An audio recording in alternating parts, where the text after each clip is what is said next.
जी सत श्रीकाल जी, good evening ते नमस्ते। आप लगा लेना अपने हिसाब से, जैसे आपका वहाँ पर टाइम चल रहा होगा इंडिया में जब आप वीडियो देखोगे। तो गाइस, आज जो भी बातें होंगी वो सभी दिल से होंगी। मैंने कुछ सोचा नहीं है कि मैं इसके बारे में ऐसे बोलना है, क्या बोलना है, मैंने कुछ भी नहीं सोचा है। तो मैं आपसे डायरेक्ट बातें करूँगा। तो आज जो बातें करनी है वो स्पेशली जो इंडिया में एजेंट कर रहे हैं उनके बारे में बातें करनी है आपसे। तो आप वीडियो को लास्ट तक देखना। काफ़ी बच्चों के साथ फ्रॉड होता है इंडिया में, जितने भी स्टूडेंट आते हैं। जो हमारे इनटेक में आए थे तो उसमें भी हुआ था 2 स्टूडेंट के साथ। तो वो मैं आपसे शेयर करूंगा और बताऊंगा उस इंडिया में क्या सीन चल रहा है एजेंट का। आपको पता ही है कितनी लूट मची हुई है वहाँ पर बाहर भेजने के नाम पे। तो हमारे पंजाब में तो आप पूछो मत, वहाँ पर तो इन्होंने पूरा उधम किया हुआ है। इतना फ्रॉड होता है पंजाब में, एजेंट इतना फ्रॉड करते हैं, इतने पैसे कमा रहे हैं वहाँ पर। बहुत ही ज़्यादा सिचुएशन ख़राब। मैंने अपनी फाइल पंजाब से लगवाई नहीं इसी रीज़न के कारण। एक तो पैकेज सिस्टम बहुत चल रहा है पंजाब में, वो तो पूरे इंडिया में ही होगा पैकेज सिस्टम। मुझे पता नहीं है आपकी सिटी में नहीं है कि नहीं। पूरा पैकेज में फ़ोन आ गया था, आपने शायद सुन लिया होगा थोड़ा सा। जब दिल से बातें करो ना तो ऐसे हो जाता है। जब आप सोचो कि वीडियो पूरी बनानी है, पूरी बातें खुल के करनी है, तो बीच में कोई ना कोई रुकावट आ जाती है। तो वो एक फ्रेंड का फ़ोन आ गया था, तो मैं बात कर रहा था जो एजेंट पैकेज सिस्टम के बारे में बात कर रहा था। उसमें क्या होता है कि ये आपका ख़र्चा 10-11 लाख आना है बाहर जाने का, जो टोटल खर्चा आना है जितना भी आना है। तो एजेंट लोग उसमें क्या करते हैं, पैकेज कर लेते हैं और ये 15-16 लाख ले लेते हैं आपसे, और आपको पता भी नहीं लगता। जैसे वो आपके फ़ंड शो करते हैं उसके अलग चार्जेस ले लेते हैं। तो सबसे पहली बात ऑफ़र लेटर की करते हैं। जब आप यूके में अप्लाई करते हो ऑफ़र लेटर के बारे में, यूनिवर्सिटी में जब आप करते हो ऑफ़र लेटर के, यहाँ पर कोई चार्जेस नहीं है। तो एजेंट आपसे उसके भी पैसे ले लेते हैं, 15,000 20,000, वो डिपेंड करता है agent to agent. Offer letter के यहाँ पर कोई भी चार्जेस नहीं है। पहले जो ऑफ़र लेटर आप कनाडा, ऑस्ट्रेलिया, वहाँ का मुझे नहीं पता, मैं आपको यूके का बता रहा हूँ। तो उसके बाद क्या होता है, जब आपकी दूसरी कंडीशन आती है, वो आपने कंडीशन फुलफ़िल करनी होती है, फिर अनकंडीशन होती है, वो सारा प्रोसेस होता है। उसकी वीडियो मैं अलग से बना दूंगा, कैश लेटर वगैरह का। सिर्फ मैं आपको ये बता रहा हूँ कि उसके बाद जो फ़ीस डिपॉज़िट करानी होती है, तो आपको फ़ीस खुद डिपॉज़िट करानी चाहिए, ना कि एजेंट को देने चाहिए पैसे। एजेंट आपसे उसमें ही बहुत ज़्यादा पैसे ले लेते हैं। ये क्या करेंगे, आपकी एक आईडी बनाएंगे, आपकी ईमेल आईडी नहीं, और उस पर सब डॉक्यूमेंट्स यूनिवर्सिटी को मेल कर देंगे। जब आपके डॉक्यूमेंट जाएंगे यूनिवर्सिटी को, तो यूनिवर्सिटी जो एप्लीकेशन है वो फॉरवर्ड बैक करती है आपकी ईमेल आईडी पे जो एजेंट ने बनाई हुई है। ये वो आपको मेल कोई भी नहीं आती, सभी मेल जो भी आती है वो जाती है एजेंट के पास। उन्होंने आपकी आईडी बनाई होती है। तो आपकी फ़ीस वगैरह जो है वो आपसे पैसे ले लेते हैं ज़्यादा। क्योंकि कुछ एजेंट तो ऐसा चल रहा है वहाँ पर, फेक ऑफ़र लेटर भी बहुत चल रही है।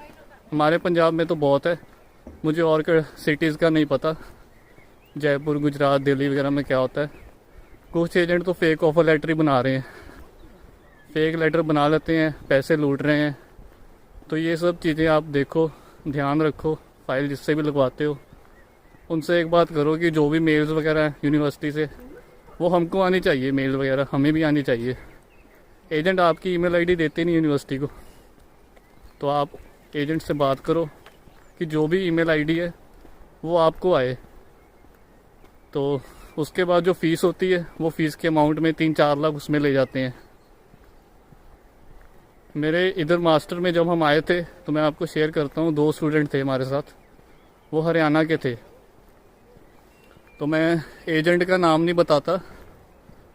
उनके साथ क्या हुआ था, हमारा सेम कोर्स था, तो हम अपना साल का करके आए थे इधर, उन्होंने भी किया। तो मैं आपको बताता हूँ, उन्होंने साल की भरी, तो हमारा तो जो खर्चा था चलो 10-11 लाख में हुआ ही हुआ। जब हमने उनसे बात की, सेम कोर्स सेम फीस, तो हमने पूछा आपका कितना खर्चा आया बाहर आने में, टोटल आपका कितना खर्चा आया। गाइस जब उसने बताया दोनों लड़कों ने तो हम शौक रह गए। उनके टोटल 15 लाख रुपए लगे थे। अब आप सोच लो हमारा कहाँ 10-11 में हुआ, टिकट वगैरह लगा के 11 तक, ओवरऑल 11 तक इसके अंदर ही। तो हमें स्कॉलरशिप उनको भी मिली थी और हमको भी मिली थी, पर जो उनका खर्चा आया वो 15 लाख। अब वो पूछे वो 4 लाख किधर गया। तो बस वो हरियाणवी जाट थे, बस घर वालों का पता नहीं उन्होंने कैसे बात की एजेंट से, बच्चों का उनका भी नहीं पता उन्होंने कैसे बात की। 15 लाख 4 लाख फालतू ले गया एजेंट की चांदी। तो घर वालों के पैसे हैं, आप ध्यान रखो, पूरा रिसर्च किया करो। जरूरी नहीं है कि जो एजेंट की ऐड आ रही है टीवी पर या जो बड़े बड़े एजेंट हैं वो बहुत बढ़िया होते हैं। कई बार कोई छोटा कंसल्टेंट ही होता है तो वो आपको वीज़ा लगवाता है। वीज़ा तो देखो एजेंट के हाथ में है ही नहीं। आप सोचते हो कि बढ़िया एजेंट होगा वीज़ा आपका लग जाएगा। जो वीज़ा है वो आपका कैश लेटर पे डिपेंड करेगा। अगर आपकी कैश लेटर आ जाती है तो वीज़ा आपका 100% आएगा ही आएगा, फिर तो उसे कोई भी नहीं रोक सकता। तो उसमें एजेंट का कोई हाथ नहीं है। कुछ एजेंट क्या करते हैं, पर्ची काटने वाला सिस्टम है, पहले आपसे पैसे ले लेंगे। अभी ऑफ़र लेटर भी नहीं आई, आपको बोलेंगे अपने डॉक्यूमेंट स्कैन करवा लो और 20,000 25,000 जमा करवा लो। ये मेरे साथ एक्सपीरियंस हुआ है, तो मैं अपना एक्सपीरियंस बता रहा हूँ। आप लोगों के साथ भी हुआ होगा जो कर रहे हैं फाइल, जिन्होंने फाइलें लगाई हैं, जिनकी रिफ्यूज़ल आई है, उनको सब पता है। तो कभी भी 1 रुपया भी एजेंट को पहले बिल्कुल मत दो। कुछ पैसा नहीं देना आप लोगों ने एजेंट को। मेरे भी पैसे ख़राब हुए थे स्टार्टिंग में। तो मैं जॉब करता था तो थोड़े खुद कमाता था तो इतना दुख नहीं हुआ, क्योंकि अपने पैसे थे। तो ठीक है, अपने पैसे ख़राब हुए थे। अगर घर वाले के पैसे ख़राब होते, घर वालों के, तो फिर ज़्यादा दुख होता है। क्यों, वो इतनी मेहनत से पैसे कमा रहे हैं, हमारे लिए लगाते हैं। तो मैं आपको व्यू दिखाता हूँ यहाँ से। व्यू बहुत अच्छा है यहाँ पर।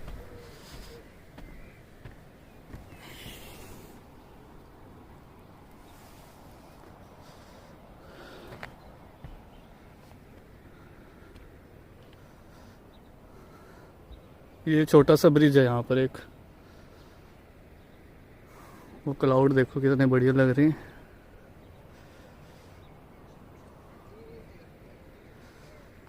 धूप भी अभी थोड़ी देर पहले ही निकली है। यहाँ पर तो जब रात होने वाली होती है तब धूप निकलती है।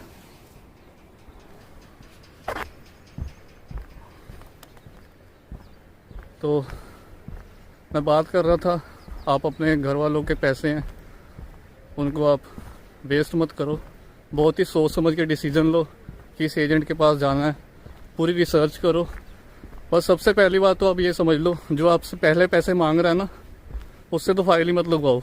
जो आपसे अगर ऑफर लेटर आ जाती है तो फिर आपसे पैसे लेता है तो चलो मानते भी हैं बात, ठीक है पैसे ले रहा है, पर उनका पैसे लेना बनता नहीं है। क्योंकि ना जितने भी एजेंट है अपने सिटीज़ में, अपने इंडिया में, उनका यूनिवर्सिटी से टाई अप होता है। तो हर किसी एजेंट का सब यूनिवर्सिटी से टाई अप होता है, अलग अलग यूनिवर्सिटी से। तो इनकी कमीशन फिक्स होती है कि जो यूनिवर्सिटी है हमें इतना कमीशन देगी। जैसे आपने 10 लाख फीस भरी है तो इनको मोटी कमीशन मिलती है, कोई कम नहीं मिलता इनको। इतने बच्चे भेजते हैं ये, 30-30 40-40 बच्चा, 50 बच्चा, एक इंटेक में एक एजेंट भेज देता है। तो इनको अगर आप अंदाज़ा लगाओ, अगर 10 लाख एक बच्चे ने फीस भरी है साल की, अगर 20% भी कमीशन देते हैं तो 2 लाख कमीशन का होता है। अब वो इतने बच्चे आ रहे हैं तो आप देखो कितना कमा रहे हैं। और ये साले इतने लालची हैं, ये पैसे तो मिलने ही मिलने कमीशन वाले, उसके साथ आपसे और भी पैसे ले लेते हैं जी। प्रोसेसिंग चार्जेस हैं, ये हमारे स्टाफ रखा हुआ है, ये खर्चा है, वो खर्चा है। तो आप इस चीज़ का ध्यान रखो। जो भी आपसे पहले पैसे मांगे उसके पास तो मत जाना। ये मैंने वीडियो सबसे पहले ही डालनी थी, यही वाली वीडियो, क्योंकि काफ़ी सारे बच्चों के साथ ऐसे इंसिडेंट होते हैं। कुछ को तो एक्सपीरियंस होता है तो पता लग जाता है, मेरे साथ भी एक्सपीरियंस हुआ तो पता लग गया मुझे। तो ये एक वीडियो बनानी थी, शायद मैं एक और वीडियो बनाऊंगा इस रिगार्डिंग में। तो वो 2 स्टूडेंट का जिस मैंने आपको बताया, तो अब वो क्या कर सकते हैं, एजेंट ने गए पैसे तो गए, अब 15 लाख वीज़ा तो चलो लगवा देते हैं एजेंट, पर पैसे क्यों ख़राब करने फालतू के। ऐसे तो आए नहीं है, घर वालों ने कमाए हैं, मेहनत की कमाई है, तो आप सोच समझ के डिसीज़न लो। तो इस रिगार्डिंग में एक वीडियो मैंने बनानी थी। तो गाइज़ मैं होप करता हूँ आपको वीडियो अच्छी लगी होगी। तो किसी का कोई क्वेश्चन होगा तो मुझे पूछ लेना, कमेंट कर देना, मैं आपको रिप्लाई कर दूँगा। बाकी अभी यहाँ पर चल रहा है, अभी केस यहाँ पर बढ़ रहे हैं कोरोना वायरस के। हमारी सिटी में अभी ठीक है, हमारी सिटी में पॉपुलेशन कम है। जैसे इंडिया में विलेज होते हैं ना, मैं पटियाला सिटी से हूँ, हमारी पटियाला सिटी के पास काफ़ी सारे विलेज हैं। तो ये भी ऐसी ही है, एक विलेज टाइप है, कंट्री साइड। तो ये डेवलप है, ये नहीं कि डेवलप नहीं है। हमारे विलेज तो डेवलप नहीं है, पर यहाँ पर विलेज भी डेवलप है। विलेज में भी यहाँ पर जितने, जैसे हम गांव कहते हैं ना, यहाँ पर भी फैक्ट्रीज़ वगैरह लगाई हुई हैं इन्होंने। तो बढ़िया है, यहाँ पर पॉपुलेशन कम है, तो इसलिए यहाँ पर वायरस भी कम है। तो ठीक है गाइस, नेक्स्ट वीडियो में मिलते हैं। अपना ध्यान रखें, टेक केयर, बाय बाय।